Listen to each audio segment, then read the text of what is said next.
Well, welcome everybody, especially those here in person and those online or on demand or wherever you are, however you're joining in. Man, we're really glad that you are here. And my name is Matt. I'm one of the pastors here at Santa Cruz Bible Church, and glad you're with us.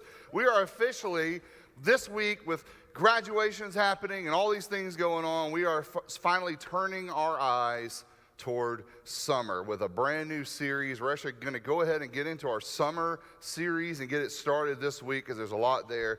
But I want to, and I'll tell you more about that in a minute, but I really feel like, it's kind of time to start to get in the summer mood, right? It's like, and if you're not around Santa Cruz, you're watching from somewhere else in the country, we're about to enter this thing called June gloom. And right now the weather's like kind of cool, and it doesn't feel like the summer that you're thinking about, right? We get that a little bit later, but we got to get in the summer mood now. Kind of go ahead and get ready and go ahead and do that. So I've got an idea that we did last year that I think we're going to do it again. So here's what I'm going to do. Y'all bear with me for just a second.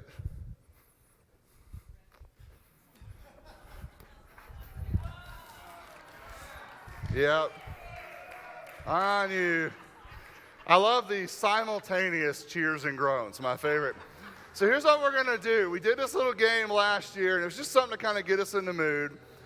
I'm going to throw this, just to kind of lighten it up this morning. I'm going to throw this out, and your job is to keep it up in the air, and we're going to try to keep it up in the air without it hitting the ground for as many times as we can. Last year, it was 13. And then we forgot to do it again or couldn't find the beach ball. I don't really know what happened. But anyway, we're going to try it again. And to give you the best odds, I'm going to throw this toward the middle of the room, so hopefully it stays in. Now, we may need some of our younger people to get toward the back and kind of play goalie and kick it in. If you'd like to do that, you're welcome to do that. But I'm going to go ahead and get this. Let's see how we do this week, and maybe we'll give it another chance. Are we ready? Are you ready? All right, hands up. Are you ready? All right, here we go. Here it comes. All right.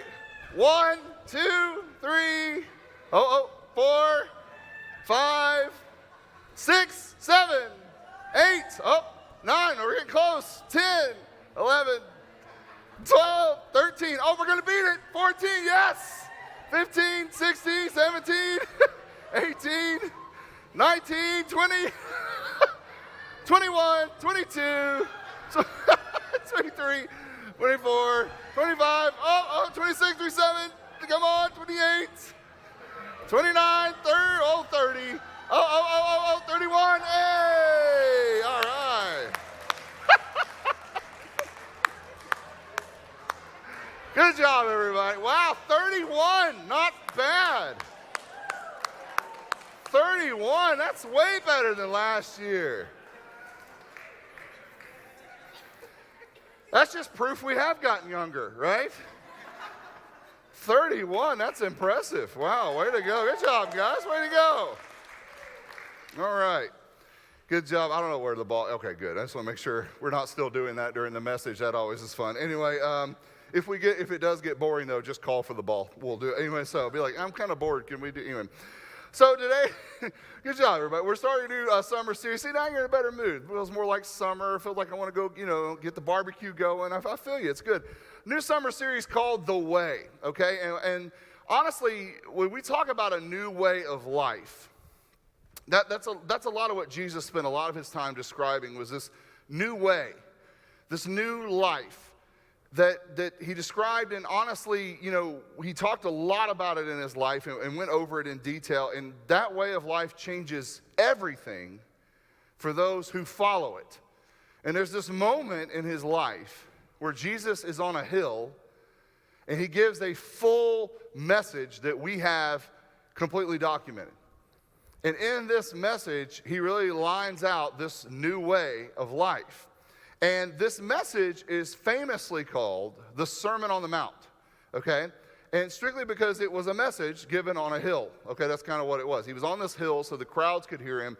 There were a lot of people there, they believe, and they're all listening to Jesus, and he's kind of laying out all these topics, all these things, kind of lining out how he sees, a way of life that's different than what we're used to. It's 3 chapters of the Bible. I don't know what your summer reading is, but I would highly recommend that you add these 3 chapters, Matthew 5 through 7, into your summer reading, and you'll be glad that you did, and it's a lot of good stuff. All summer long, we're basically going to go through these chapters, and as the great theologians Aerosmith said, we're going to walk this way. Okay, that's what we're going to do, okay?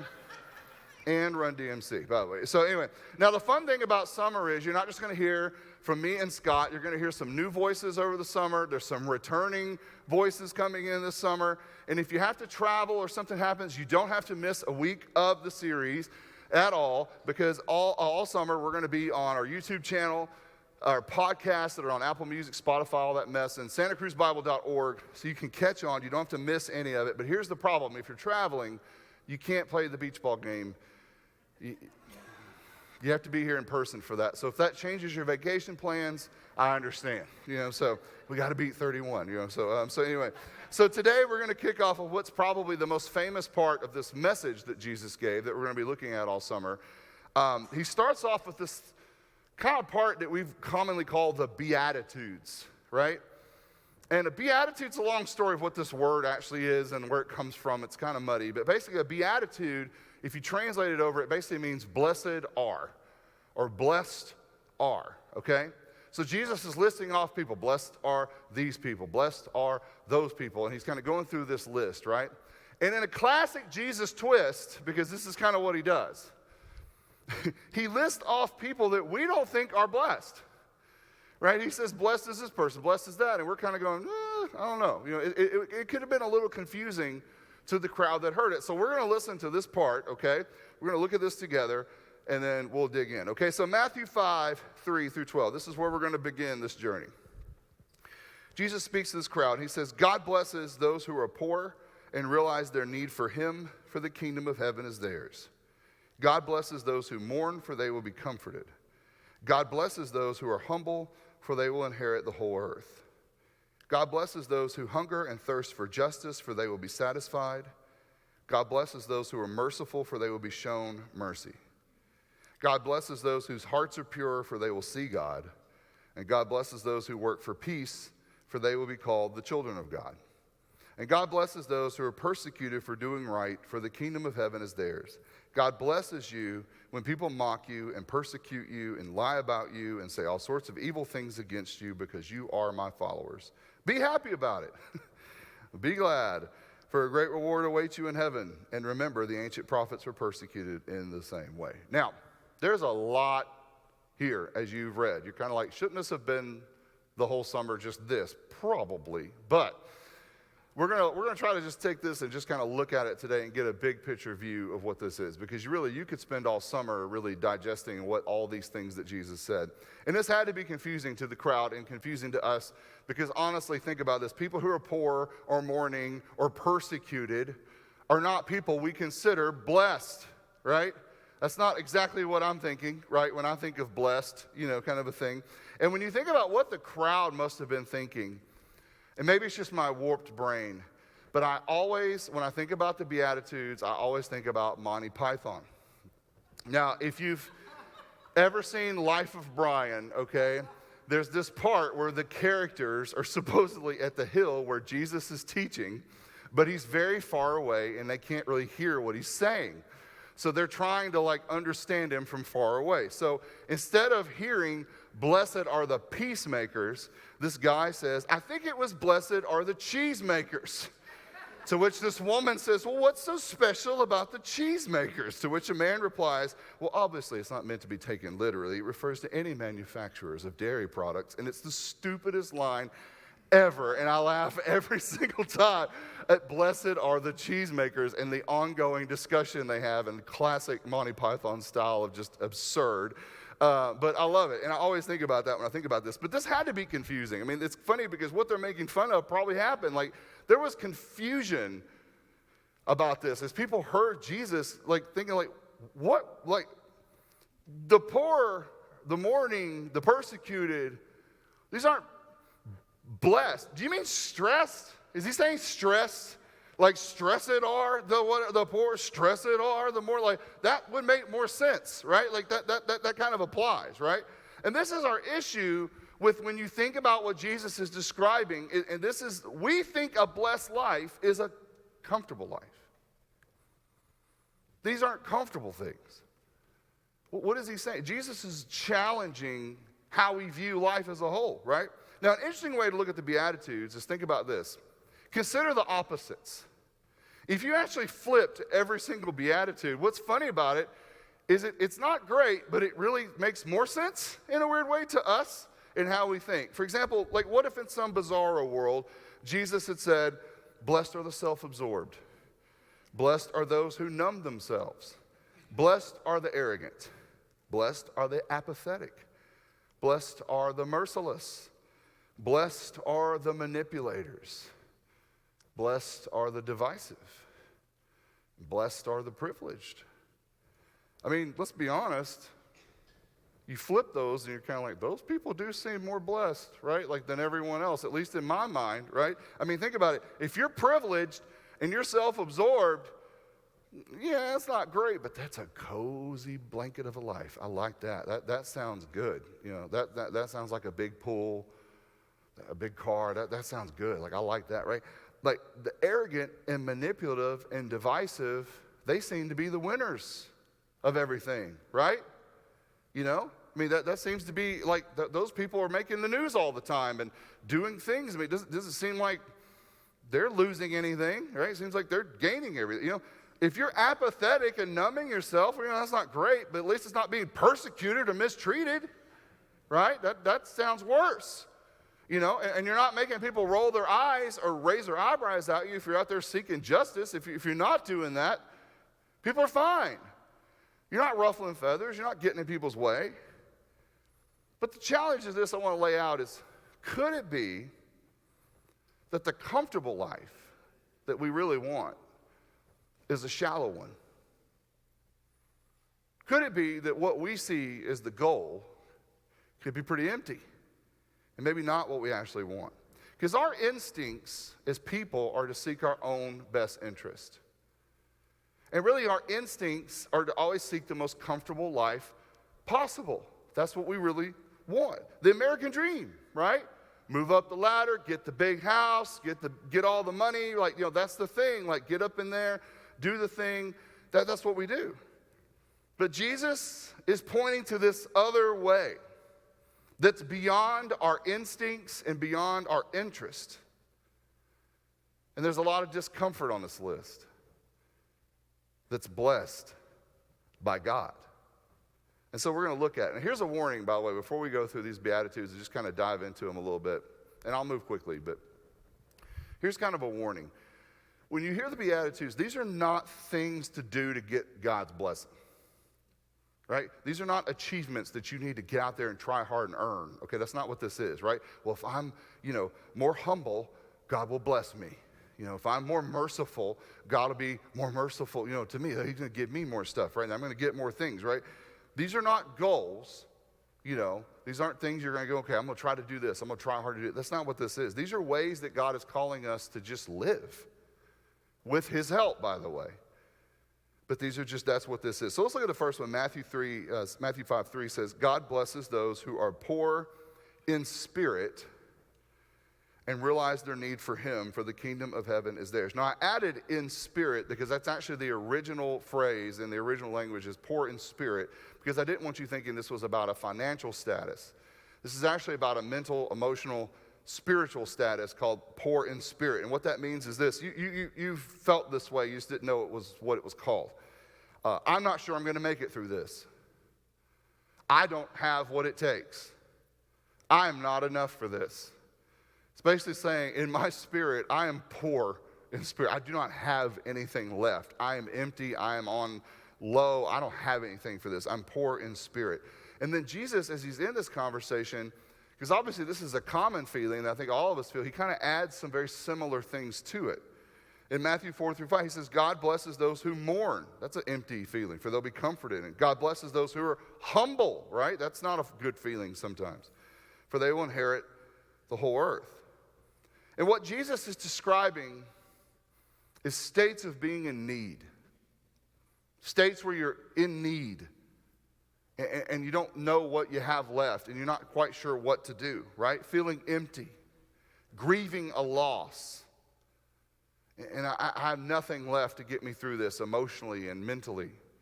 Or being humble, being reminded of how human you really are, right? Like I always get cracked up at these award shows and like people win an award and everyone's cheering and they're like, this is such a humbling experience. I'm like, nope, that's actually the opposite of what a humbling experience is.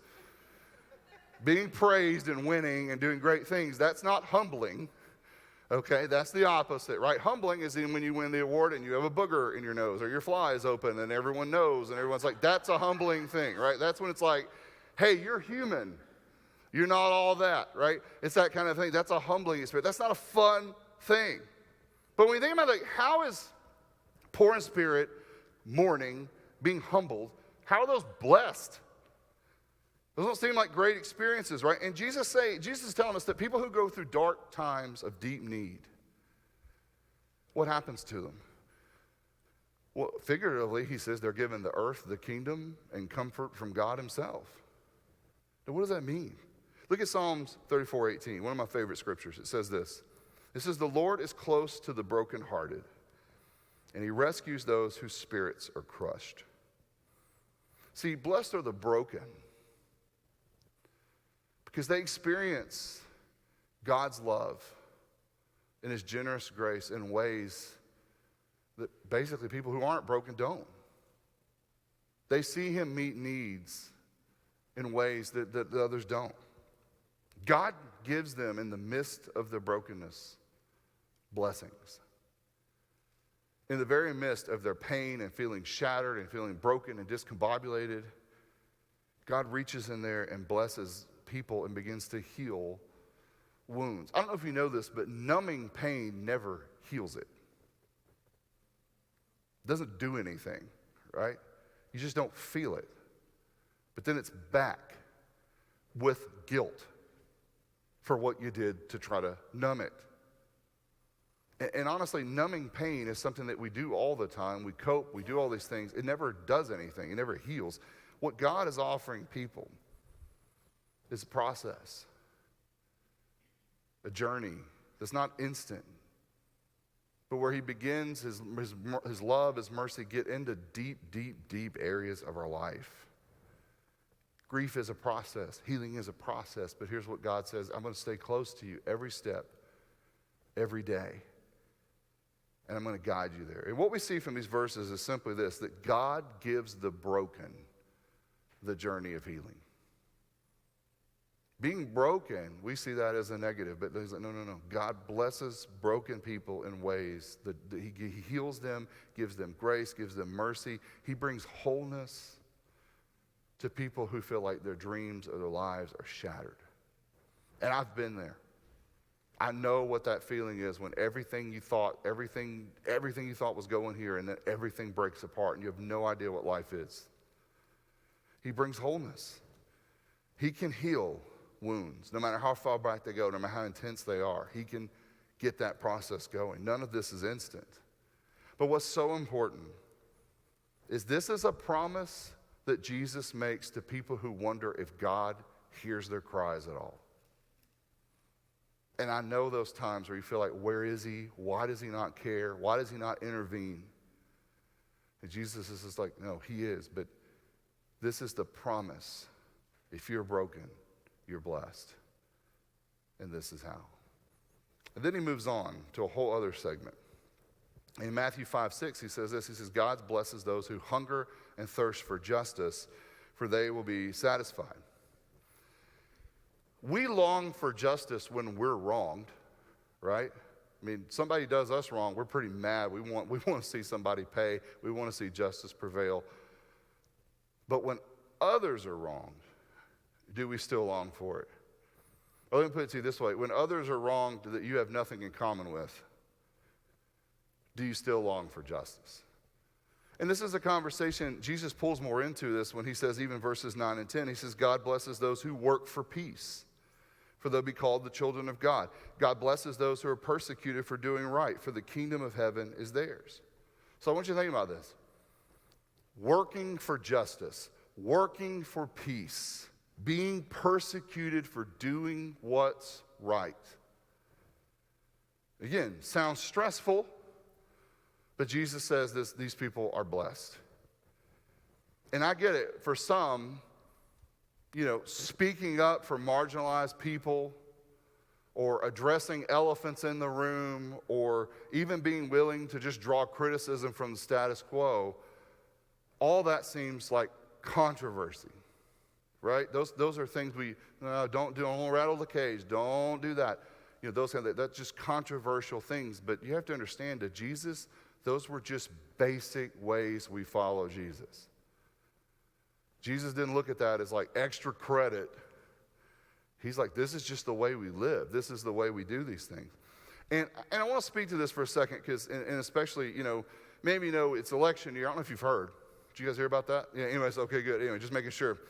And we talked a lot about politics in our Engaging Politics Without Embarrassing Jesus series, which was in January. If you want to go back and catch that, I would highly recommend it. But I understand that, there's a lot of folks that, really kind of cringe at passages like this, because for political reasons, for whatever reasons, really they're critical of any efforts to help marginalized people.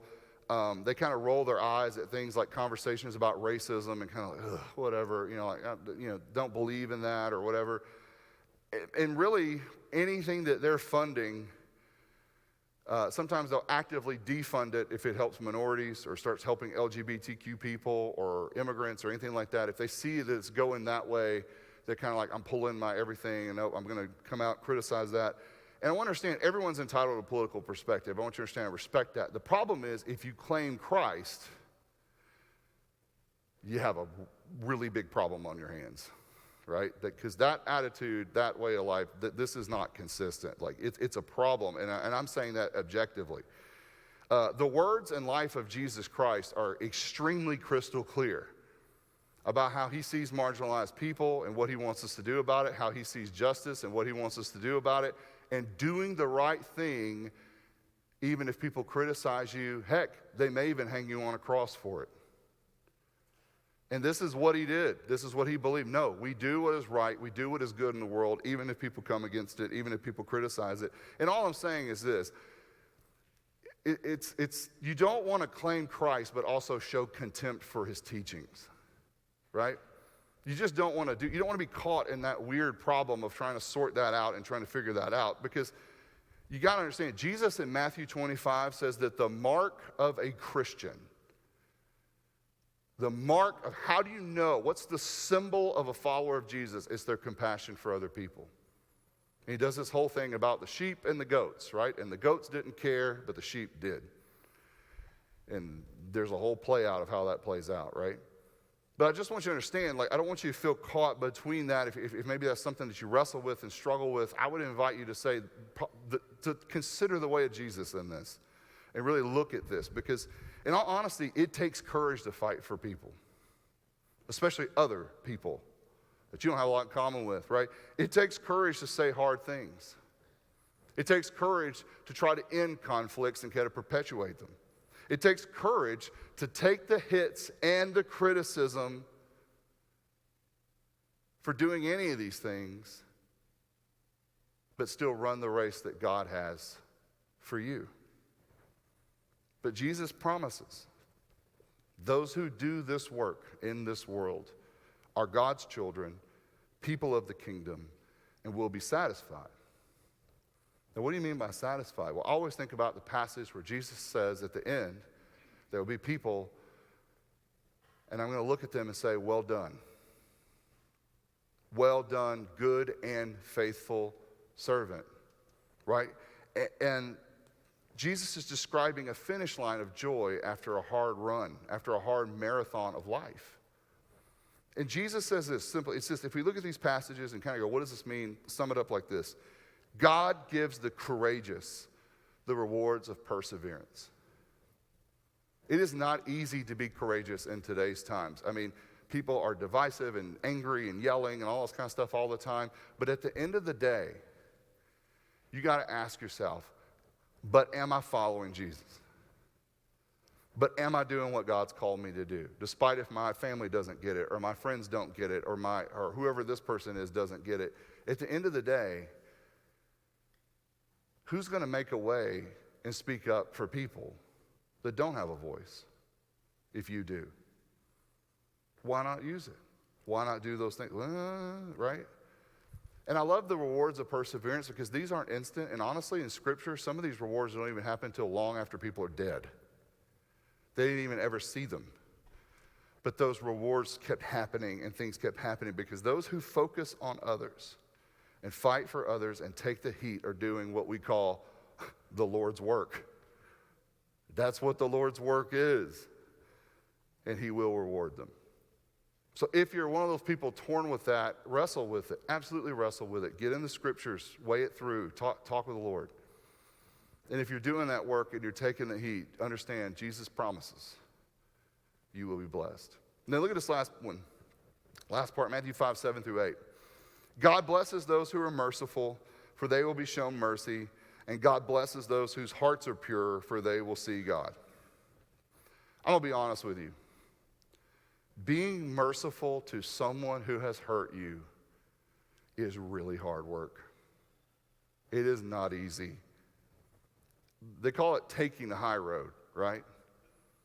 I love talking about taking the high road, but the high road has a lot of bumps on it, I'm going to be honest with you, and a lot of curves and a lot of dirt on it that they don't tell you about. But still, it's the better road, right?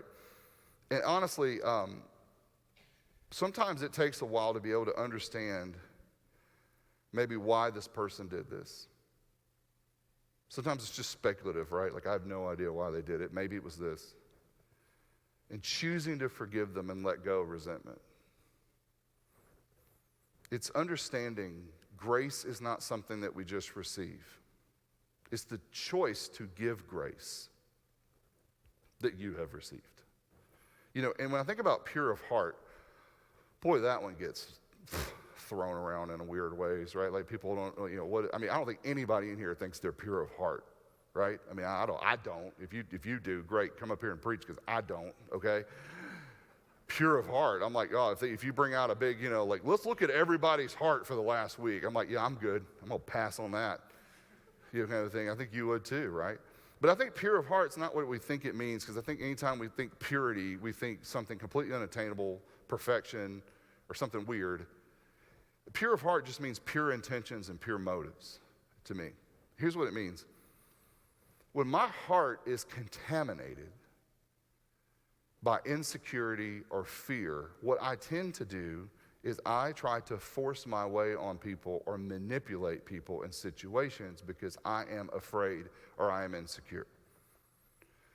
But when you have a pure heart, what it means is you don't have insecurity or fear or anything driving, so I'm okay. I can roll with things. I'm flexible. I don't have to protect myself all the time. I don't have to be insecure in a situation. I don't have to get my way because I'm not afraid. My heart is clear from fear and clean from the need to be mean. You know what I mean? And that's kind of what it is. Again, I can be gracious in a situation. I can give grace. Because in my heart, I'm not driven by insecurity or fear in this scenario or in this situation. I don't have to force this. I don't have to manipulate. I'm good. I can give grace. I can be gracious. Because both forgiving others and not forcing others are ways that we give grace. It's having a clean heart saying, hey, listen, no fear, insecurity here, right? But it's also having a clean conscience of just saying, hey, I don't want to go on through with this bitterness. I don't want to manipulate. I don't want to have these things sitting on me that I'm doing these things to people, that I'm hurting someone because I've been hurt. You ever heard the phrase, hurt people, right? It's just true. And this is that kind of cycle that I think Jesus is kind of talking about. It's like when I'm coming in and I have to push and I have to resent and I have to, you know, they can't win. They can't win. And that's what our focus is. But that's not how we have to live. I don't have to resent anybody. I don't have to force my way. I'm going to give the grace that God has given me. I don't have to live like this. And what happens when we do? Well, those who give grace receive more grace and see God's grace in new ways. In fact, Jesus kind of, if you sum up these passages in a way, Jesus kind of says it this way: God gives the gracious the ability to see clearly. See clearly what? Well, to see people the way God sees them and not the way I want to see them. I hate that. Man, I've had some people really hurt me, and I've prayed about it, and I'm like, God, give them the hives, give them those warts that really hurt, give them all that stuff, give them a third round of COVID, just get them, you know what I'm saying? Like, just get them. And I'm not going to say I haven't prayed those prayers, because there's been some days, right? God, give them the itch, But my thing is, it's those times when God is sitting me down and making me see how human I am and how human this person is. And thinking about the hurts that have made me do things and the hurts that may have made them do things, and realizing like, oh, I'm starting to see them the way God sees them, and I don't like that, because I feel better having the resentment, but the resentment just hurts me. It doesn't do anything to them, by the way. And when I can see people the way God sees them, also what it does is it allows you to see situations not through the lens of fear and insecurity. Like, do you ever know anyone who's paranoid about everything, right? You tell them a situation about, something that went on, and they're like, well, my friend said this. What do you think they mean? I think they're planning something. We need to lock the doors. And you're like, what? No, they just said that. No, something's up. We need to prep. And it's like, no, we don't. But there's that kind of thing of like fear. Insecurity drives every way we look at things. And sometimes you got to take those old contaminated, nasty, muddy glasses off and realize that you can see clearly now. You can give grace and see things in a gracious way. No bitterness with no agenda. Because I don't have to have it. I don't need it. I don't need it to come in this room. I'll be fine no matter what happens. At the end of the day, it's a clean heart. It's a clear conscience given by God. Because you are choosing the way of grace. I don't have to force. I don't have to be bitter. I can live differently. I can live this way that Jesus is describing. So let's sum it up. So let's look at kind of summing up the Beatitudes the way we did today here. God gives the broken the journey of healing. God gives the courageous the rewards of perseverance.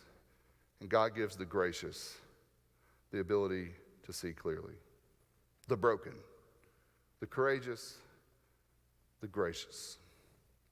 Jesus is literally telling us that God blesses those who are broken and hurting. God blesses those who are courageous and criticized. God blesses those who are forgiving and gracious. Now, I want to agree with you. It's true. A more self-focused life is more comfortable.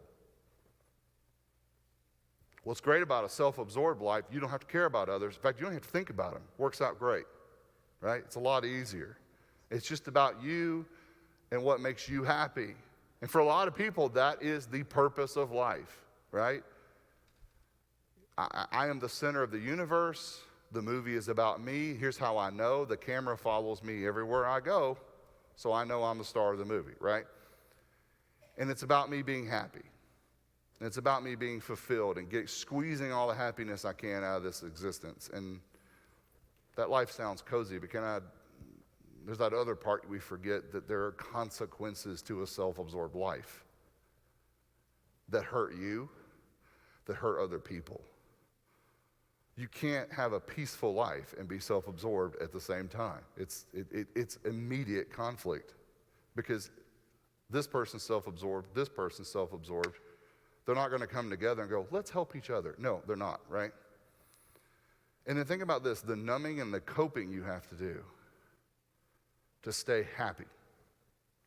It increases with the regrets as you go along. The amount of numbing, coping tactics you have to do to just be. The truth is, well, I think the point of the Beatitudes is, in one way, is what we think makes us happy usually doesn't. And I think it's part of the problem that we see as we look out around us in the world around us. We just see a lot of people chasing the wind. And that's easy to see, but it's not easy to look inside myself and go, where am I also chasing wind? And getting myself frustrated and getting myself caught into this like happiness thing, this feeling that I just want to have all the time, but that's not what it's about. Maybe the feeling of happiness and the warmth of comfort isn't all there is. but there is a blessed life. Think about it. If you had healing, wholeness in your life, purpose, passion, clean heart, clear conscience, would that be better than just feeling happy? And today, Jesus confronts us with a really hard choice. Are you seeking a comfortable life or a blessed life? Ugh. Can you have both? Come on, Matt. There's got to be a way. Like, can we petition? Ask yourself honestly. This is the hard part. What are you pursuing right now in your life? And don't do the Sunday school answers like, the blessed life. You know how people say, like, just ask a question, Jesus. Like that we just answer. No, don't just blow the same. Think about, what are you actually pursuing right now in your life, really? Are you trying to follow your own interest and instincts more than the way that Jesus is calling you to? And what needs to shift? What needs to change? We all get there. Everybody goes through this. But the question is, am I trying to hide my brokenness? Or is that something that I'm coming to God with raw and real? Am I trying to look out for number one and look out for myself all the time and protect myself? Or am I doing what God has called me to do with my life? Because you can't really have both ways. Are you holding on to hurts or your own agenda? Or are you living clear and free in God's grace? See, God's inviting you to a new way to live. And here's the good news. He gave us Jesus as an example to follow. Anytime we don't know, we can go to Jesus, see what he did, see how he lived, and understand, okay, that's how we do it. This is how we do it. Guys, you only have one life to live. Which every time I say that, I think about the soap opera and being, anyway. But you only have one life to live. And you can seek comforts and ways to cope with the rest of the time you have left. You absolutely can do that. But there is another way. A way of honesty and healing. A way of courage and grace. And I want to lay out this to you. What's the one step you can take to follow the way of Jesus that he is calling you to? Where is it in your life where you feel like Jesus is saying, I get it, but there's another way. Let me show you. Let me lead you. Let me guide you. And you'll find blessings in places that you never imagined. Let's pray together. Father, we just come to you in this moment as we consider your word and think through this way that's been laid out for us. And Father, I pray for people who are coping with a lot right now,